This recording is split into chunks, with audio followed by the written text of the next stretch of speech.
You wanted the best. You've got the best podcast. The hottest podcast in the world.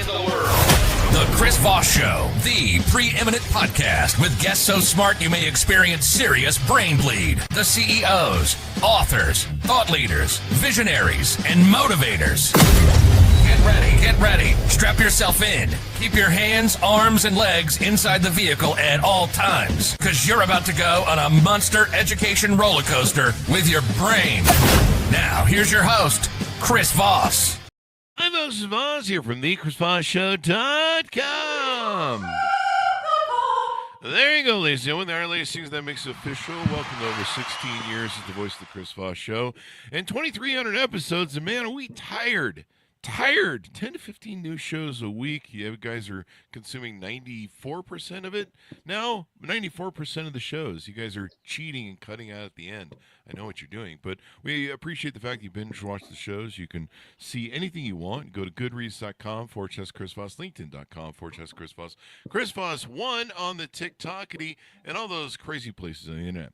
Today we have a wonderful young woman on the show. We're going to be talking to her about her amazing entrepreneurism and her startup and everything that she does. She is Lesle Lane, the founder and lead photographer of Studio 13. She's a third-generation photographer with deep roots in the industry, transitioning her family's legacy business into a modern, thriving corporate and commercial photography brand. She's one of the few women in commercial photography in the Indianapolis area, and her story is one of pioneering in both business and photography, helping companies enhance their brands through high-quality visual content. Welcome to the show, Lesle. How are you? I'm doing great. Thank you so much for having me, Chris. Thank you for coming. We really appreciate it. Give us your .coms or wherever you want people to find you on the interwebs. Yep, studio13online.com. You can also see me on LinkedIn, Studio 13, Lesle Lane, and then Instagram as well, Studio 13 Indy. There you go. Indianapolis, the home of the Colts, if you will. And the home of the 500 coming up much sooner than football season. There you go. And what is it? What is the big oil thing? I think aren't they Lucas Oil Stadium? Yeah, they're big there, I guess. Everyone needs oil. Last time I checked. Last time I checked, you're right, Chris. In fact, I need to take my fish oil vitamins. Anyway, enough joking around, Chris. So Lesle, give us 30,000 overview. What you do there? We are a corporate branding photography company. So we only work B2B. We don't work with anybody in the retail industry. And we help businesses large and small just take their brand and elevate it through photography. So we are almost always working with their marketing or advertising agency or with them directly in their marketing department so that the visuals that their stakeholders see match up with the messaging that they're putting out there. Definitely. And photography is just an amazing, wonderful thing. I love it. I mean, you know, I guess I'm old world because I grew up in the world of going to Kodak stores and you know, dropping off the film at the photomat. Photomat was what it was called. Yes. Remember that? Yeah. And you had to pay like $10,000, and then sometimes you got the whole roll and you found out your finger was over the lens. Correct. Yes. It's a very different time. We're not going to talk about our age, Chris, but I actually processed my own film and printed my own prints. So yes, but we're not talking about how old we are. You know, I did that in high school. We did the chemical thing. They taught us the chemical thing. Not that I was good at it or anything, but I was like, well, this is kind of interesting. Photographers spend a lot of the times in dark rooms, evidently. I mean, I don't want to think about everything that happened in the dark rooms during those times, but I'm telling you, in college, there was other things happening other than doing your processing. Oh, there we go. Well, it had that wonderful red light, I think, sometimes or whatever. Exactly. So, Lesle, your story is kind of interesting of your journey. You're a third-generation photographer. Talk to us about growing up, and when did you know you were into photography? What was your influences? I imagine it was your family, but tell us in your words your story.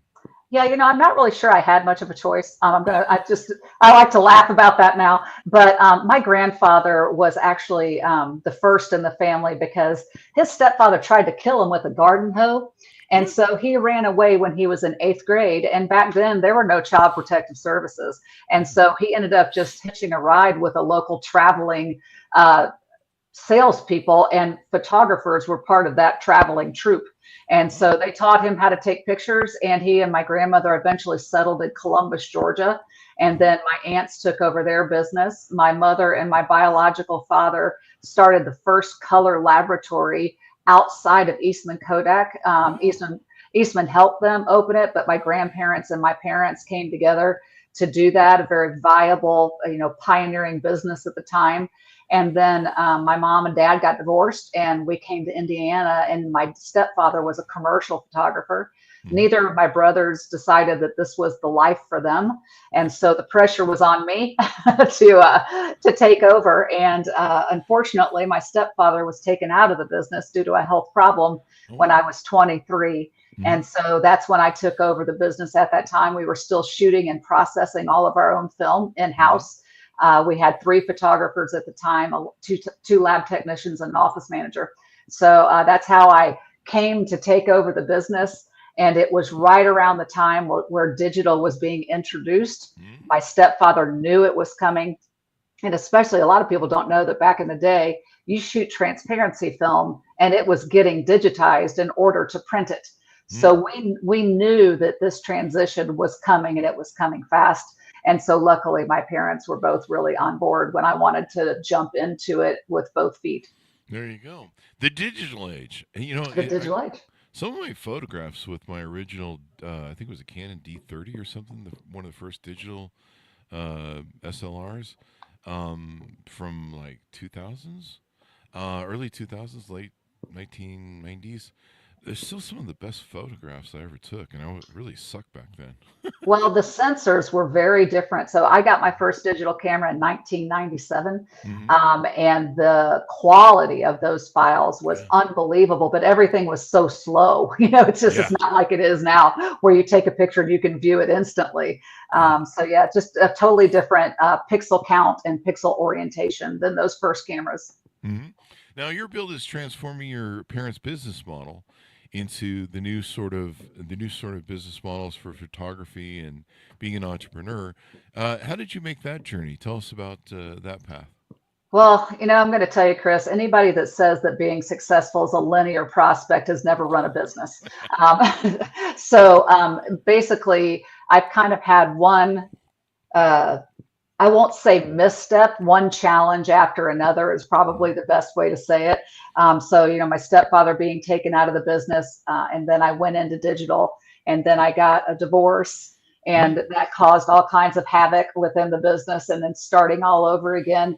And then my 30-year assistant and best friend passed away after a very short illness. And all of a sudden, here I am in the industry for 25 years. Now what? And so necessity is the mother of invention. I could not do everything myself. And so my mother actually, again, a family full of pioneers, my mother had the idea back in the 90s that she should have started what she called a community of photographers. The difference is that all she had to offer them was a studio and equipment. And I took that concept and I'm like, well, the one thing photographers really hate is running a business. They just want to take pictures. They don't want to talk to the clients. They don't want to network. They don't want to do the accounting. And so what I started to do is that I'd been in the business long enough that I had extra work. And so I started bringing in photographers that I would sell the job, I would get the job, and then I would assign it to 1099 photographers based on what their skill sets were. And then I handled all the business.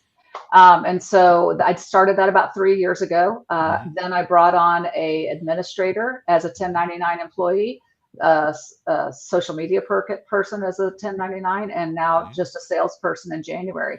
So just kind of leaning into this next generation of employees that really don't want to work for the man. They don't want to work 40 hours a week, and they don't want to really do business. And that's what I do well. So that's what I'm doing. That is awesome, Sauce. And it probably opens the aperture of available types of photography and types of photographers that you can tap into and offer your clients. Yeah, I mean, with a 30-year reputation, I shoot nationally, but most of my work comes from either repeat clients or regional clients. Hmm. And so with 30 years of experience, I have tons of work to draw on, and I have tons of photographers to draw on. And I added drone, I added light video, and I added events, which I don't do any of those. Hmm. And so just being able to book out the time differently. So if a client really needs my skill and expertise, I'm available. Hmm. If I can pass it on to somebody else because they can do it just as well as I can, because I train them all. I have a Yeah. handbook, I have an operating procedure. I do everything just like they're all my full-time employees, except they're not. There you go. 1099s. You got to love it. Independent contractors. Yep. So there you go. And then you don't have to pay all the extra stuff for insurance and unemployment and all that sort of thing. And of course, they can do their own business on the Right. side or whatever they want to do. So if they want to continue their photography business, you're right. I tried to be a photographer for, I don't know, 5 or 6, 10 years or something. And it's a fun business to do the photography part, but like one of my turnoffs was the editing. The hours you spend looking at hundreds of photos, going, "Is this the right one? Is that the right one? Is the, you know?" And so I love the funner part of it, going out and galvanizing and shooting and stuff. But spending hours looking at photographs and then trying to edit them and tweak them, it kind of took the fun out of it for me. And then I realized I really didn't have any talent or skill to it, and I was like, I should go find something I'm good at, like, I don't know, podcasting, and. But it's fun in photography in helping you look at things in different ways. I think it helps it helps people in seeing the world in different perspectives, if you will, looking through the lens. I don't know if you have any thoughts on that. Oh, I do, because most people don't really have a clue what you mean by that. Mhm. I mean, if they've got a cell phone in their hand, they think that they can take the picture because they have no idea about the compression value of a lens. Mhm. The length of your lens changes what you see in the viewfinder. Mhm. And just because you scroll to open up your lens on your iPhone, it's not really the same. And so you're exactly right. Whether you're looking down the tunnel of a long lens or whether you're looking through the wide angle lens, that completely changes the graphicness of the image. So, yes, I do have a lot of thoughts on that. And it changes how you look at life. Like, I look at the world differently after doing photography and looking through a lens. I think you get maybe a different appreciation. More people should think about that. In today's world, most people use their phones for their selfies. So I'm not sure how much photography quality work is going. Depends on who you ask, Chris. That's Depends true. on who you ask. That's true. That's true. I've seen my selfies, and no one wants to see them. So there you go. Now, what do you think about the coming? I know digital was a huge thing for photography. How do you see AI impacting the future of your work and what you do, and how it's being utilized sometimes?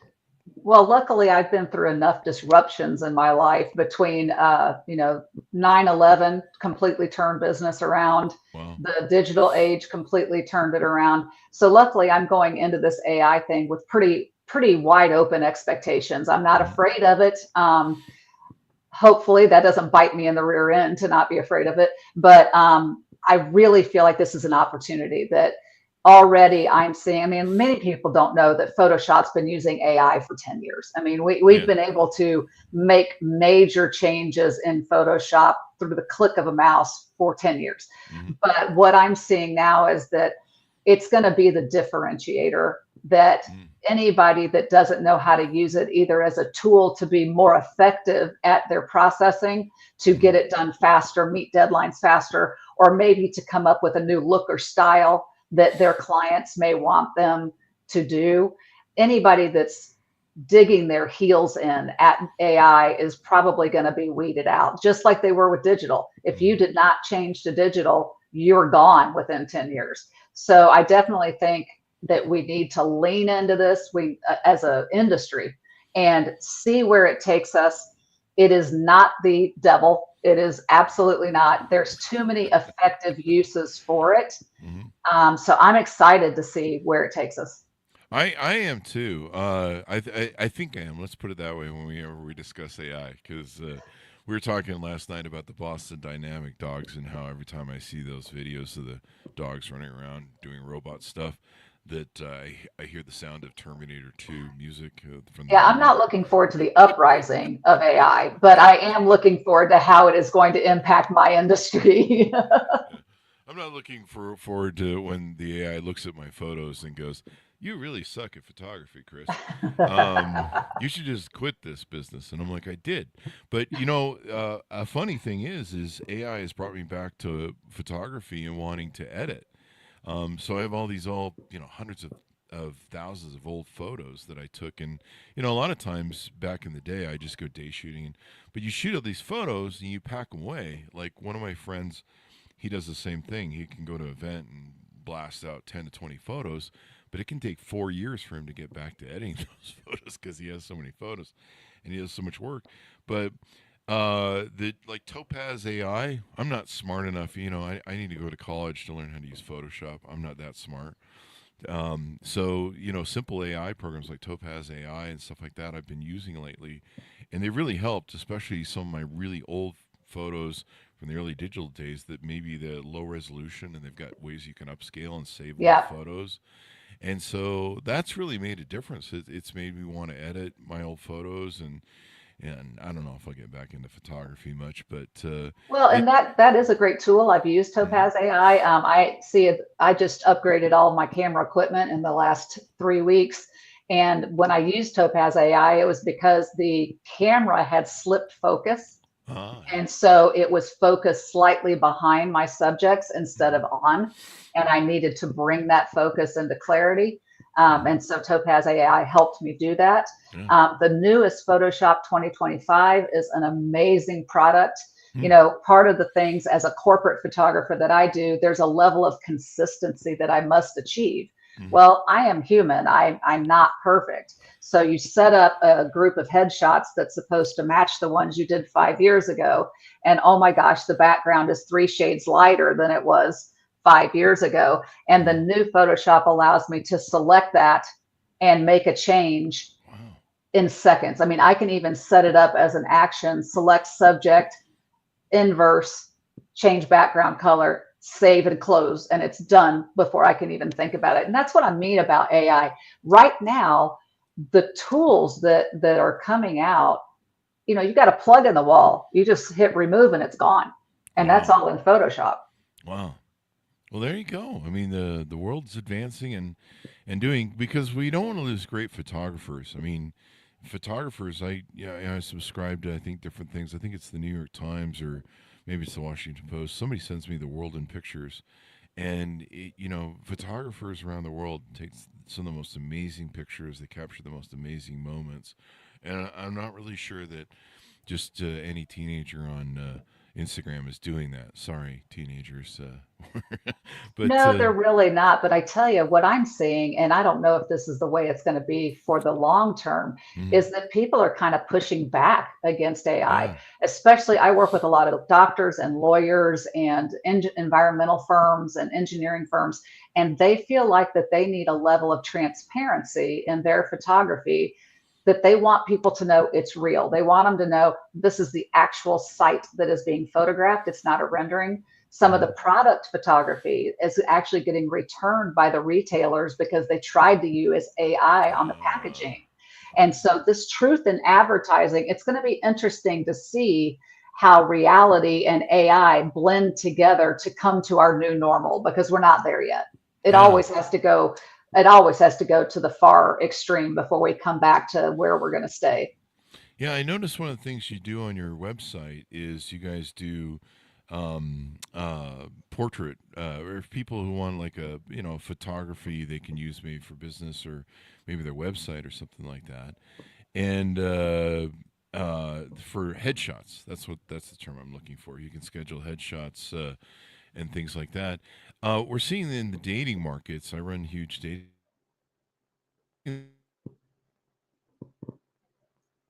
Their profile pics. Mhm. And to me, I forget the term in AI that makes my brain find it disturbing naturally because it identifies it's artificial, and because it's fake, it could be dangerous to me. There's a biological response. I think it's called the sunken valley response. Is it's something the valley response, and it's a response people have to AI when they can identify that it's fake, and it's kind of like when I don't know how to explain it, but in caveman days, anything that was you couldn't really understand, you'd be like, there's kind of a warning there. But we're seeing that in people's photography, and you had mentioned earlier that there's a concern there of a trust of fake-looking photos in shopping. The same thing is true in dating. When I see someone using a profile pic of clearly identifiable right now AI photo, it makes me distrust that person and want to left swipe them. I don't know Of if you have any course. thoughts on that. Well, yeah, I mean, not from a dating perspective, but I think it's the same way if you're a Hmm. company. Yeah, I'm going to look for an attorney and they've got a fake picture. I am not going to choose that attorney. yeah, I need to know that I can relate to my attorney. yeah. Do you really want your doctor to have a fake headshot? Or Hmm. do you want to know what your doctor looks like? So I just think, again, Chris, I don't think we're there. We're Hmm. not on the other side of where this pendulum is going to end. We're just probably, as a photographer, I would say we're probably 40% in, 30% in of where it's going to go. Yeah, And and I just think that authenticity is so important. there you go. It's called the uncanny valley, and it's a unsettling feeling people experience when androids or humanoid robots and audiovisual simulations closely resemble humans in many respects, but aren't quite convincingly realistic. And I see a lot of this now. A lot of people in dating. I see it on LinkedIn for profiles for business. People using AI, and to me, I find it kind of disingenuous. I Mhm. mean, if you're using photography to or Photoshop to sharpen an image of a photo of someone, that's fine, right? But when it's a fully fictionized thing, when I see that your AI photo makes you look like you're 20 and you're really like 50, and there's going to be, when I meet you in person, I'm going to jump out of my shoes, which I've had at single events. I'm like, holy shit, you don't look anything like the photo that you have. Oh, it's AI enhanced. So, there's a really trust thing there. So I think with business and dating and, it's kind of an interesting thing that we have where I think that brands and people need to realize there's that uncanny valley concept where, there's a loss of trust, really, I think. Absolutely. And on the dating profile, if you're really interested in finding a relationship and trying to find a partner, and you realize on the very first get go, you can't even trust them to show you the right picture. I You're mean, being deceptive from the start. deceptive from the start. So I just think, and imagine if you're walking into and you're going to hire a financial advisor and you're like, holy crap, no, I don't, if I can't trust you to show me what you look like, how can I give you my money Yeah. to invest? Yeah. I mean, for all I know, you're some Nigerian scammer artist because there's a lot of that going on. Well, sure. You can't even trust, same thing in dating. I remember I joined Tinder like 10 a year ago, and I paid for the full money, and all I got were those Asian bots that you see on Facebook that they're clearly fake accounts and they're just looking for money and stuff. And but it was extraordinary. Like I don't know, 70% of the interest I got was from those, and I was like, wow. Or they were just flooding the system, and so that uncanny valley is a very real thing. I mean, I maybe as a photographer, I'm going to notice more fake photos and artificial photos and tweak photos. I mean, that's a big thing in dating. These filters that the kids have with the TikToks. I sound old, don't I?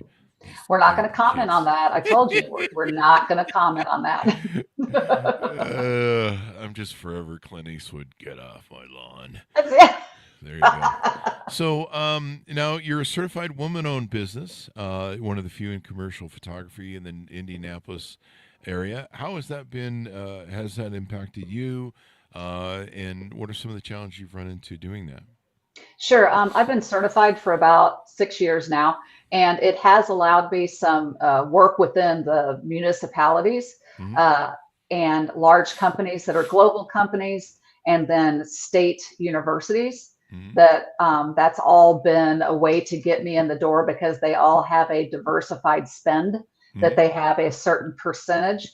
Now, with the new administration that is in the White House right now, I am expecting that that will no longer have any importance. Mhm. I spoke to a company last week that they have a vice president of supplier diversity, and I point blank asked her, "Does this even matter to you anymore?" And Mhm. she said, "We have a supplier diversity program based on our company culture, Mhm. not the current political situation." So, Mhm. that's going to be something that is just going to take some time because we do have a lot of WBEs, minority BEs, all kinds of different certifications on both a federal and a state level Mhm. that have given us an even playing ground, so to speak, because it was never more than like 25% of the vendors had to be diverse. It wasn't like it was 50%. Mhm. It was just 25, 30%. And so this is another disruptive time in the Mhm. economic and environment of this country, and Mhm. we'll just have to wait and see what's going to come up, but it will all change again. So Right. I'm not going to get rid of my certifications, even if they don't matter right now, because it's cheaper just to renew them than to start Mhm. all over again. Yeah, that's true. It's kind of funny you have to prove that you're certified as a woman-owned business when you're clearly a woman, but I guess that's Well, and it's not just that, it's how much of it do you own? Oh, okay. So like my husband, he has zero ownership in the Uh, business. We have to prove how much our sales are. I mean, really? like we have Oh, to submit tax returns, we have to wow. submit stock certificates. I have a board of directors that I have to send minutes of when we met and what we said. So, I Oh, mean, it's a serious deal to get certified, especially on a federal level. wow. Yeah, it's for those listening on YouTube because YouTube is notorious for writing things like, the 10 years later after a video is up, they make comments about stuff. So yeah, it's April of 2025, folks. If you're watching this video, so don't write me that. Well, that's been changed, or whatever. We used to quote prices on products reviewed on Amazon, and people would write in 10 years later. They're like, "It's not $1,000 anymore. It's $50 on Amazon." It's like, well, thanks, bud. Um, and then they're like, "You're so stupid. How do you not know that it's cheaper now?" And it's like, dude, that video's like 20 years old. Anyway, uh, being on YouTube for 18 years has its adventures. Yeah, I Um, would never want your job, Chris, because I couldn't handle the trolls. There's no way. we gotten used to. I've got thick skin. It's about an inch thick. That whenever they give me shots, they have problems because they've got to go an inch in. So there you go. Speaking of, you were a former competitive ice skater and coach. How has that helped in your leadership roles in managing other photographers, your business, being the CEO and founder, et cetera, et cetera? Being a competitive ice skater it was a very, very challenging part of my life. At that point in time, I had more passion than I did talent. So even though I skated for a very, very long time, you cannot succeed without some amount of talent. Mm-hmm. So I did well, and I'm very pleased with how far I progressed in skating. But that constantly falling short of my Mm-hmm. dreams in skating, I think it was an excellent preparation for how hard running a business really is and all the things that are out of your control. You can be doing everything right and still have a failure or a lost Yeah. year or still have an employee leave when you didn't do anything wrong. So, Mm-hmm. and the ice was unforgiving. You fall on your butt on ice and Oh it yeah. hurts. Yeah. I still have injuries that will never go away from that. Serious. Wow. But business is kind of the same way. It's unforgiving. You Mm. make the wrong mistake at the wrong time and you are done. Yeah. So it made me tough. Not sure Mm. if that's good or bad. Sure. It Yeah. made me Resilient. competitive. So Resiliency. Yeah. yes, very much so. And I loved it. And we seeing the Boston Worlds this week and seeing all the great skaters that the United States did incredibly this year. It warm memories in my heart for sure. There you go. Well, I mean, it teaches you resiliency.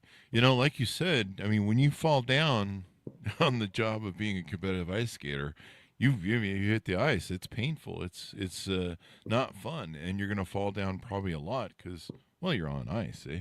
And you know those competitive ice skaters, they do all the things. They throw the gal up in the air and twirl her, and you know all that stuff that I just watch it and I just go, yeah, I'm gonna just sit here and watch it from my couch, and I'm not gonna do that.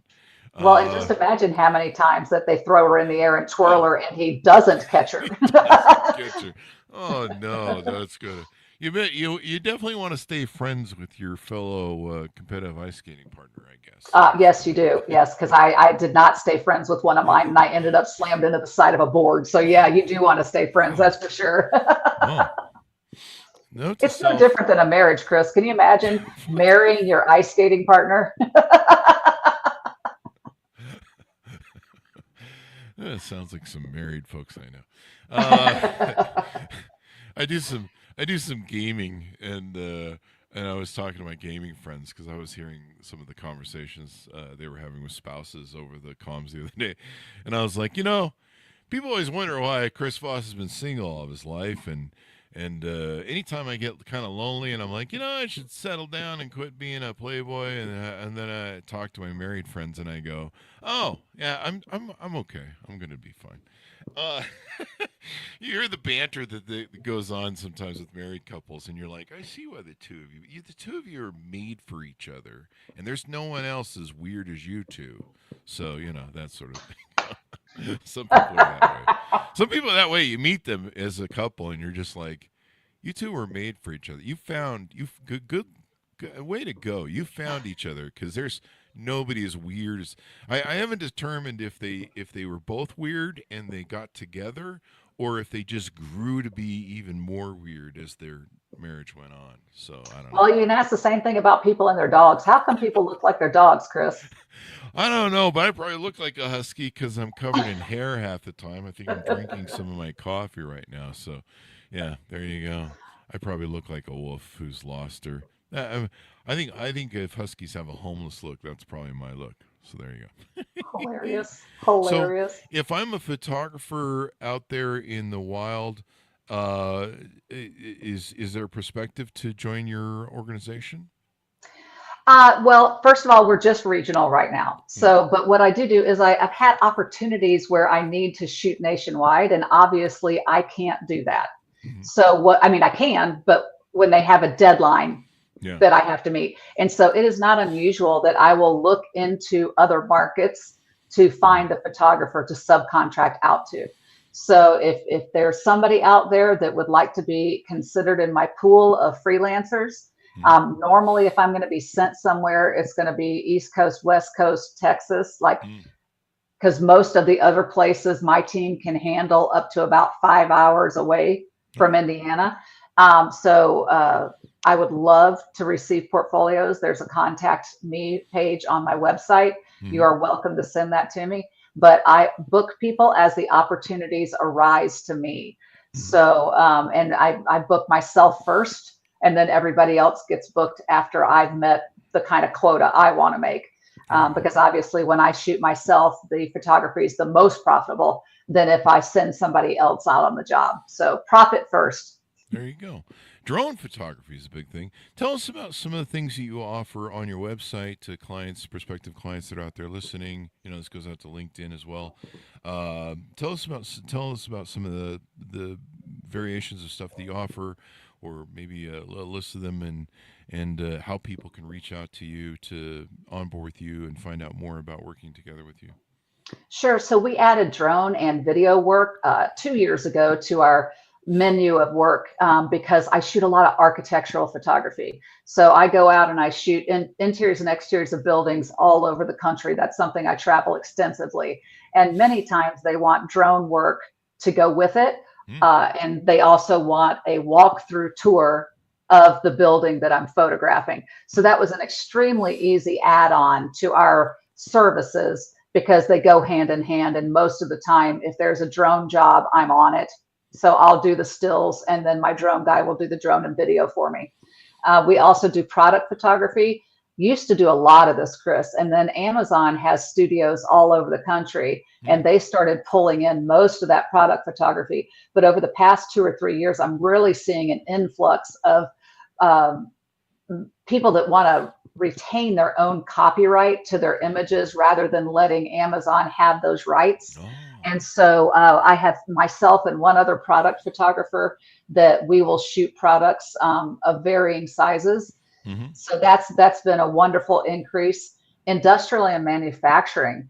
Got my start going into factories and foundries and different places where they're making products, and then it dropped off. And then again, lately it's been coming back. And if all of this industry truly does come back to America, well, manufacturing photography is going to come back as well. So just a few interesting things that we offer here between myself and then my other photographers, events, headshots, as you mentioned, and then food photography, which I just love. And you guys service stuff globally too. I mean, you can go global. We can. I've got myself and two other shooters that are passport ready to go wherever needs. This year, we've been just 6,000 sky miles within the continental U.S. this year, but I'm about to take off again in a couple of weeks. We've got a stretch in Ohio, and then I've got a long week over in South Carolina and North Carolina. There you go. It's good to see photography still working, because there's so many people that do it badly and poorly with their little cell phones. And there's still something about an SLR and a beautiful camera. I mean, I grew up in love with Canons, and then Sony's put out they've really changed, I think, the marketplace and stuff. And, I think there's lots of still great cameras, and digital-wise things have really changed. But yeah. They have this Canon 5R Mark II that I just got. The technology now, it will tell you where a person's eyes are to make sure that you focus on the eyes. It is unbelievably beautiful. The file quality of that new Canon camera, Chris, you need to check it out. It is it is magnificent. I've not been impressed for a long time, so I really feel like Canon has caught up with the technology. There you go. I'll check that out. I pulled that up here. The $3,500. Do you think they'll take a check? I'm sure they will. Yeah, I'm sure. That's okay. We always do that. So yeah, and you mentioned Amazon before. I've seen the AI photos on Amazon, and once again, it kicked in my uncanny valley and concept. And I don't know why they came up with that term, uncanny valley, for the AI. It's a weird term, but it definitely, we're designed as human beings to look at things and analyze, fight or flight, danger, warning. Should I, can I trust what this is? And trust is a huge factor in doing business with people. I mean, it's a huge factor. Well, and just think about the upswing of people understanding what gaslighting is. So you're looking at a photograph of a person, and your brain is trying to process if what I'm seeing is real. Just like when a gaslighter will tell you things that your brain's like, that doesn't sound right. That's not real. So those same synapses are confused by that. I mean, it makes perfect sense to me, because you're just not believing what you're seeing. Yeah. And I've seen too many times, even in dating, someone shows up for coffee and you're like, wow, you don't really say anything. You just have a nice coffee and go away as friends. But, I've had people show up that that were decades off. I had somebody show up one time in their 40s, and they had posted pictures of themselves in high school from the yearbook. Well, you're nicer than my husband is, because he walked out on one. They normally end fairly quickly, but I'm polite. I'm just like, this doesn't work for me, or whatever. We'll have coffee and I'll go, okay, it's time to go. But there's no reason to throw shit in dating. It's like, I make a friend. That's how I roll. But it's sometimes when we do our events and stuff, it's really surprising. People show up and you'll jump out of your shoes, or you're just like, you're posting pictures from 20 years ago. And now I can see that in person. So, whether you're a brand or whether you're a person, I think more and more people will be making their own AI avatars in the future, and just be careful how you're using it, folks. That's all I can say, because it is disturbing. And then when you meet people, like sometimes I've literally almost jumped out of my shoes, like, oh, holy crap, that's you. Well, and I think people forget, Chris, that whether it's dating or work, Mm-hmm. it's your personal Yeah, brand. it's your brand. It's how you're representing yourself to the people, whether it's dating or not. And you just need to be careful about that. Definitely. And the same thing goes for the corporate brand. What story you're telling, and I imagine, story is a big way to tell a story about a brand, about what a brand's meaning is, or how the brand views themselves, or wants consumers to view them. Photography really helps tell a story, right, of a brand. 100%. And the same with video. You put those two things together, a still image may represent the team or it may represent the office space to show the customer that this is a standalone business in this country. It's not a prince from Nigeria. It really is an investment firm. And then the video can portray those emotions. They can portray the honesty and the transparency. And so, I mean, really, those two mediums working together for an overall brand, it can really mean the difference between trusting and not trusting an organization. There you go. Yeah. So as we go out, give people the final pitch out to onboard with you, reach out to you, how they can find out more. Yep, you can reach me, Lesle Lane, Lesle Lane, LinkedIn, Studio 13, LinkedIn, Studio 13, Instagram, Indy, Studio 13 Indy, and then studio13online.com is our website. Chocked full of information. We've got educational pages. We've got all kinds of stuff on there. There you go. Well, fun is fun. It's been wonderful to have you on the show. Thank you very much, Lesle. We really appreciate it. Thank you, Chris. It's been a joy. Thank you. And thanks everyone else for tuning in. Go to goodreads.com/Chris Foss, LinkedIn.com/Chris Foss, Chris Foss1 on the TikTok, and all those crazy places on the internet. Be good to each other. Stay safe. We'll see you next time.